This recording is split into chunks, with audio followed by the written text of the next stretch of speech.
नमस्कार। खबरां दे इस बुलेटिन विच तुहाडा स्वागत है। मैं हाँ जसप्रीत सिंह। पहलां पेश ने चोणवीआं खबरां। केंद्र सरकार वल्लों अग्निपथ भर्ती योजना तहत अग्निवीरां लई कई उपावां दा ऐलान। जनतक रखिया इकाइयां, तट रखियक अते अर्ध सैनिक बलां विच अग्निवीरां नूं दित्ता जावेगा 10% राखवांकरण।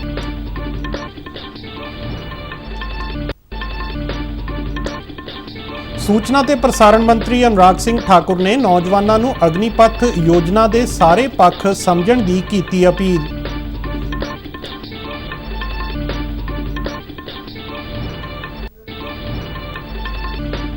केंद्रीय सेहत मंत्री मनसुख मांडविया ने सरीरक अते मानसिक तंदुरुस्ती लई योग नूं जीवन शैली का हिस्सा बनाउण दा दिता सुनेहा।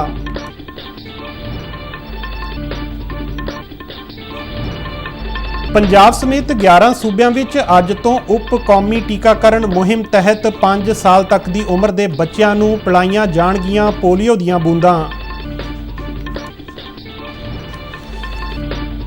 ਪੰਜਾਬ ਦੇ ਜ਼ਿਆਦਾਤਰ ਹਿੱਸਿਆਂ ਵਿੱਚ ਬੀਤੇ ਦਿਨ ਮੀਂਹ ਪੈਣ ਨਾਲ ਅੱਤ ਦੀ ਗਰਮੀ ਤੋਂ ਮਿਲੀ ਰਾਹਤ।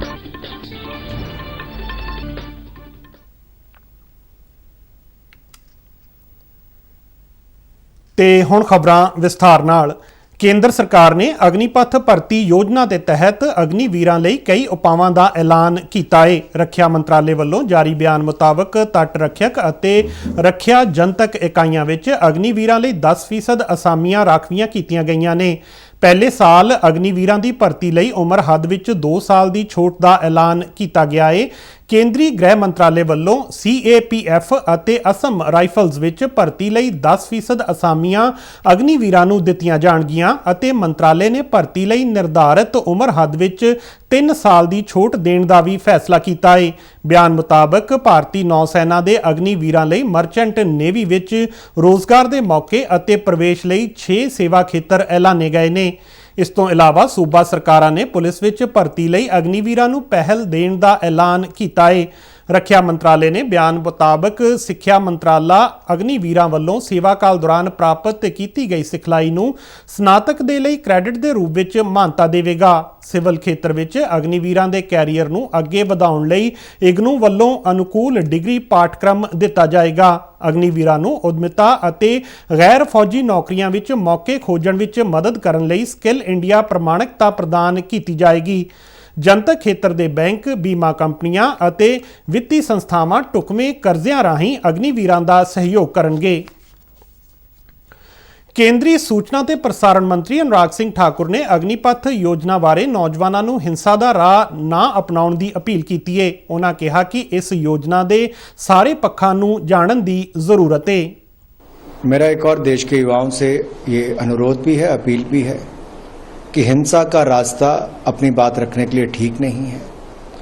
अग्निवीर युवाओं के हित में और देश को और सुरक्षित बनाने के लिए एक युवा आर्म्ड फोर्सेस बनाने के लिए उस दिशा में निर्णय लिया गया है और इसके सभी पहलुओं को जानने की आवश्यकता भी है।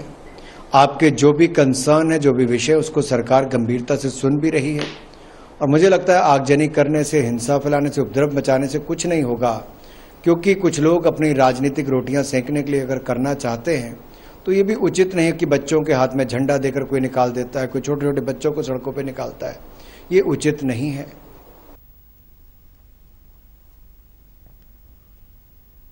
अनुराग सिंह ठाकुर ने कहा कि युवा मामले ते खेड मंत्राला फौज विच 4 साल की सेवा करके आने वाले अग्निवीरां नूं अपने मंत्राला राहीं फिजिकल टीचर बनाउण ते भी विचार कर रहा है। हमारा डिपार्टमेंट भी, जो युवा कार्यक्रम डिपार्टमेंट है, खेल डिपार्टमेंट है, वो भी इस बात पर विचार कर रहा है कि ये जब 4 वर्ष का अपना काम पूरा करके आएंगे और 4 वर्षों के बाद इनमें से ट्रेनिंग देकर जो लोग फिजिकल एजुकेशन टीचर बनना चाहते हैं उसमें हम लोग क्या कर सकते हैं, क्या कुछ महीने का ऐसा कोर्स किया जा सकता है, क्रैश कोर्स करके, जिससे इनको भी लाभ मिल सके। और ऐसे देश भर में लगभग 15 लाख फिजिकल एजुकेशन के टीचर्स अलग अलग राज्यों में ऐसी पोस्टें खाली पड़ी हैं, तो इसका लाभ भी भविष्य में मिल सकता है।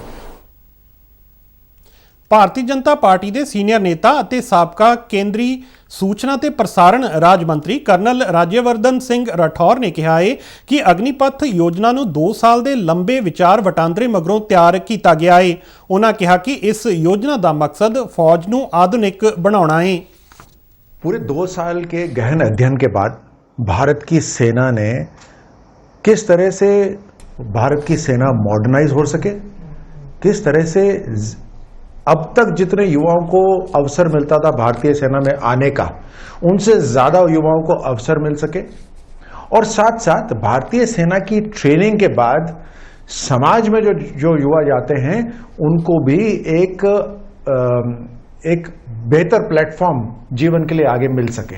तो मेरा आग्रह है सभी नौजवानों से कि इसको समझें, इसके अंदर सभी के लिए एक अवसर है। ਕੇਂਦਰ ਸਰਕਾਰ ਨੇ ਅਗਨੀਪਥ ਯੋਜਨਾ ਬਾਰੇ ਕੁਝ ਤੱਥ ਲੋਕਾਂ ਸਾਹਮਣੇ ਰੱਖੇ ਨੇ। ਇਹਨਾਂ ਰਾਹੀਂ ਯੋਜਨਾ ਦੀ ਸਹੀ ਜਾਣਕਾਰੀ ਦਿੱਤੀ ਗਈ ਹੈ।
ਕੇਂਦਰ ਸਰਕਾਰ ਵੱਲੋਂ ਫੌਜ ਵਿੱਚ ਭਰਤੀ ਲਈ ਲਿਆਂਦੀ ਗਈ ਅਗਨੀਪਥ ਯੋਜਨਾ ਨੂੰ ਲੈ ਕੇ ਨੌਜਵਾਨਾਂ ਵਿੱਚ ਕਈ ਭੁਲੇਖੇ ਨੇ, ਪਰ ਆਮ ਲੋਕ ਨੌਜਵਾਨਾਂ ਨੂੰ ਇਸ ਯੋਜਨਾ ਦੀ ਸਹੀ ਜਾਣਕਾਰੀ ਲੈਣ ਮਗਰੋਂ ਹੀ ਇਸ ਬਾਰੇ ਕੋਈ ਫੈਸਲਾ ਕਰਨ ਦੀ ਸਲਾਹ ਦਿੰਦੇ ਨੇ।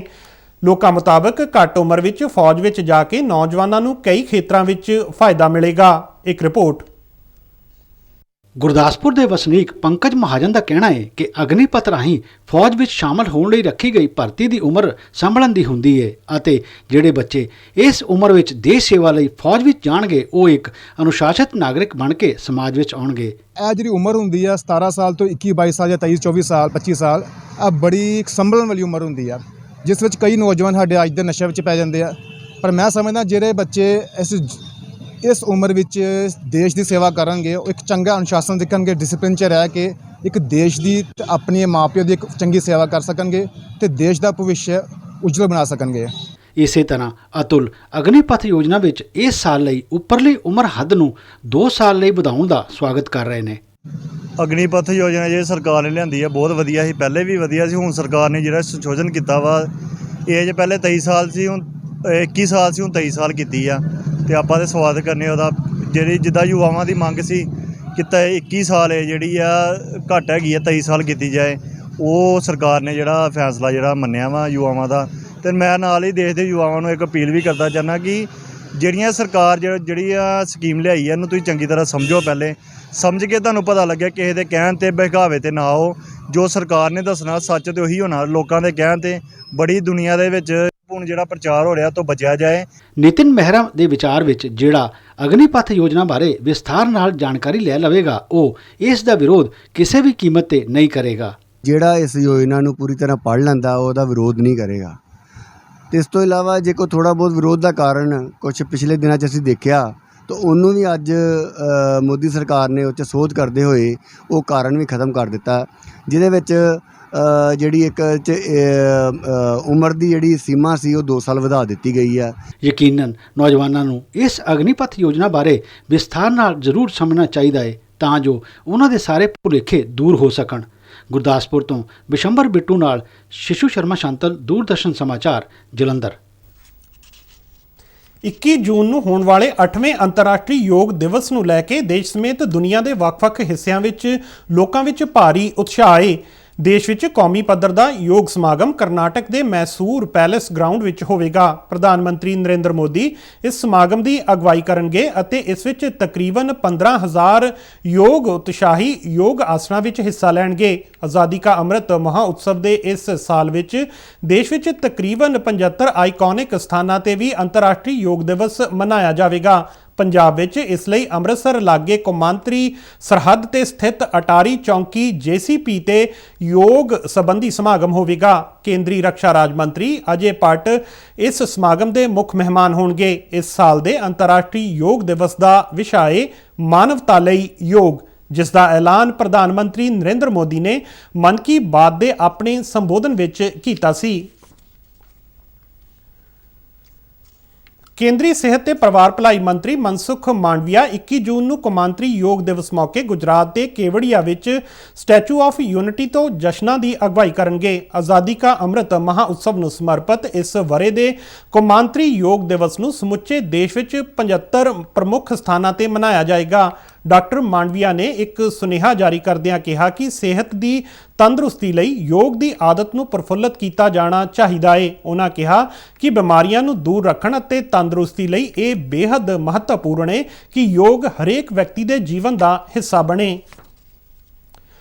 ਪੰਜਾਬ ਸਮੇਤ 11 ਰਾਜਾਂ ਤੇ ਕੇਂਦਰ ਸ਼ਾਸਿਤ ਪ੍ਰਦੇਸ਼ਾਂ ਵਿੱਚ ਅੱਜ ਪਹਿਲੇ ਸਬ ਨੈਸ਼ਨਲ ਟੀਕਾਕਰਨ ਦਿਵਸ ਮੌਕੇ 5 ਸਾਲ ਤੋਂ ਘੱਟ ਉਮਰ ਦੇ ਬੱਚਿਆਂ ਨੂੰ ਪੋਲੀਓ ਬੂੰਦਾਂ ਪਿਲਾਈਆਂ ਜਾਣਗੀਆਂ। 3 ਕਰੋੜ 90 ਲੱਖ ਬੱਚਿਆਂ ਨੂੰ ਬੂਥ ਅਤੇ ਘਰ ਘਰ ਜਾ ਕੇ ਪੋਲੀਓ ਤੋਂ ਬਚਾਅ ਬਾਰੇ ਖੁਰਾਕਾਂ ਪਿਲਾਈਆਂ ਜਾਣਗੀਆਂ। 27 ਮਾਰਚ 2014 ਨੂੰ ਵਿਸ਼ਵ ਸਿਹਤ ਸੰਸਥਾ ਵੱਲੋਂ ਭਾਰਤ ਨੂੰ ਪੋਲੀਓ ਮੁਕਤ ਦੇਸ਼ ਐਲਾਨਿਆ ਗਿਆ ਸੀ, ਪਰ ਭਾਰਤ ਨੇ ਇਹਤਿਆਤ ਵਜੋਂ 5 ਸਾਲ ਤੱਕ ਦੇ ਬੱਚਿਆਂ ਨੂੰ ਸਮੇਂ-ਸਮੇਂ ਤੇ ਪੋਲੀਓ ਰੋਕੂ ਖੁਰਾਕਾਂ ਦੇਣ ਦਾ ਸਿਲਸਿਲਾ ਜਾਰੀ ਰੱਖਿਆ ਹੋਇਆ ਹੈ। ਅਫਗਾਨਿਸਤਾਨ ਦੀ ਰਾਜਧਾਨੀ ਕਾਬੁਲ ਵਿੱਚ ਸਥਿਤ ਗੁਰਦੁਆਰਾ ਕਰਤੇ ਪ੍ਰਵਾਨ ਤੇ ਕੱਲ ਸਵੇਰੇ ਕੁਝ ਅਣਪਛਾਤੇ ਬੰਦੂਕਧਾਰੀਆਂ ਨੇ ਗੋਲੀਬਾਰੀ ਕੀਤੀ। ਇਸ ਗੋਲੀਬਾਰੀ ਵਿੱਚ 2 ਵਿਅਕਤੀਆਂ ਦੀ ਮੌਤ ਹੋਣ ਦੀ ਖਬਰ ਹੈ। ਗੁਰਦੁਆਰਾ ਦਸ਼ਮੇਸ਼ ਪਿਤਾ ਗੁਰੂ ਗੋਬਿੰਦ ਸਿੰਘ ਕਰਤੇ ਪ੍ਰਵਾਨ ਦੇ ਪ੍ਰਧਾਨ ਗੁਰਨਾਮ ਸਿੰਘ ਨੇ ਕਿਹਾ ਕਿ ਬੰਦੂਕਧਾਰੀਆਂ ਨੇ ਅਚਾਨਕ ਗੋਲੀਆਂ ਚਲਾਉਣੀਆਂ ਸ਼ੁਰੂ ਕਰ ਦਿੱਤੀਆਂ। ਵਿਦੇਸ਼ ਮੰਤਰੀ ਡਾਕਟਰ S ਜੈਸ਼ੰਕਰ ਨੇ ਇਸ ਹਮਲੇ ਨੂੰ ਕਾਇਰਤਾਪੂਰਨ ਹਮਲਾ ਦੱਸਦਿਆਂ ਇਸ ਦੀ ਸਖਤ ਸ਼ਬਦਾਂ ਵਿੱਚ ਨਿਖੇਧੀ ਕੀਤੀ ਹੈ। ਆਪਣੇ ਟਵੀਟ ਵਿੱਚ ਉਹਨਾਂ ਕਿਹਾ ਕਿ ਹਮਲੇ ਦੀ ਖਬਰ ਮਿਲਣ ਮਗਰੋਂ ਪੈਦਾ ਹਾਲਾਤ ਤੇ ਕਰੀਬੀ ਨਜ਼ਰ ਰੱਖੀ ਜਾ ਰਹੀ ਹੈ। ਉਹਨਾਂ ਕਿਹਾ ਕਿ ਭਾਈਚਾਰੇ ਦਾ ਕਲਿਆਣ ਸਾਡੀ ਪਹਿਲੀ ਤੇ ਸਰਵਉੱਚ ਚਿੰਤਾ ਹੈ। ਪ੍ਰਧਾਨ ਮੰਤਰੀ ਨਰਿੰਦਰ ਮੋਦੀ ਨੇ 26 ਜੂਨ ਨੂੰ ਆਕਾਸ਼ਵਾਣੀ ਤੇ ਪ੍ਰਸਾਰਿਤ ਹੋਣ ਵਾਲੇ ਮਨ ਕੀ ਬਾਤ ਪ੍ਰੋਗਰਾਮ ਲਈ ਆਮ ਲੋਕਾਂ ਨੂੰ ਆਪਣੇ ਸੁਝਾਅ ਸਾਂਝੇ ਕਰਨ ਦਾ ਸੱਦਾ ਦਿੱਤਾ ਹੈ। ਪ੍ਰਧਾਨ ਮੰਤਰੀ ਨੇ ਕਿਹਾ ਕਿ ਨਮੋ ਐਪ ਅਤੇ ਮਾਈਗੋਵ ਵੈਬਸਾਈਟ ਤੇ ਟਿੱਪਣੀਆਂ ਦਾ ਇੰਤਜ਼ਾਰ ਰਹੇਗਾ। ਉਹਨਾਂ ਕਿਹਾ ਕਿ ਲੋਕ ਆਪਣੇ ਸੁਨੇਹੇ ਟੈਲੀਫੋਨ ਨੰਬਰ 1800117800 ਤੇ ਵੀ ਰਿਕਾਰਡ ਕਰਵਾ ਸਕਦੇ ਨੇ। ਫੋਨ ਲਾਈਨ 23 ਜੂਨ ਤੱਕ ਖੁੱਲੀ ਰਹੇਗੀ। ਇਹ ਪ੍ਰਧਾਨ ਮੰਤਰੀ ਦੇ ਮਹੀਨਾਵਾਰੀ ਰੇਡੀਓ ਪ੍ਰੋਗਰਾਮ ਦਾ 90ਵਾਂ ਐਡੀਸ਼ਨ ਹੋਵੇਗਾ। ਇਸ ਲਈ ਲੋਕ ਫੋਨ ਨੰਬਰ 1922 ਤੇ ਮਿਸਡ ਕਾਲ ਵੀ ਦੇ ਸਕਦੇ ਨੇ। ਉਸ ਮਗਰੋਂ ਉਹਨਾਂ ਨੂੰ SMS ਰਾਹੀਂ ਇੱਕ ਲਿੰਕ ਮਿਲੇਗਾ ਜਿਸ ਤੇ ਉਹ ਸਿੱਧੇ ਪ੍ਰਧਾਨ ਮੰਤਰੀ ਨੂੰ ਆਪਣੇ ਸੁਝਾਅ ਭੇਜ ਸਕਦੇ ਨੇ। ਪੰਜਾਬ ਦੇ ਜ਼ਿਆਦਾਤਰ ਹਿੱਸਿਆਂ ਵਿੱਚ ਬੀਤੇ ਦਿਨ ਮੀਂਹ ਪੈਣ ਨਾਲ ਅੱਤ ਦੀ ਗਰਮੀ ਤੋਂ ਰਾਹਤ ਮਿਲੀ ਹੈ। ਮੌਸਮ ਵਿਭਾਗ ਮੁਤਾਬਕ 21 ਜੂਨ ਤੱਕ ਪੰਜਾਬ ਦੇ ਵੱਖ-ਵੱਖ ਹਿੱਸਿਆਂ ਵਿੱਚ ਮੀਂਹ ਪੈਣ ਅਤੇ ਗਰਜ ਚਮਕ ਨਾਲ ਤੇਜ਼ ਹਵਾਵਾਂ ਚੱਲਣ ਦੀ ਸੰਭਾਵਨਾ ਹੈ। ਇਸ ਦੇ ਮੱਦੇਨਜ਼ਰ ਵਿਭਾਗ ਨੇ ਯੈਲੋ ਅਲਰਟ ਜਾਰੀ ਕੀਤਾ ਹੈ।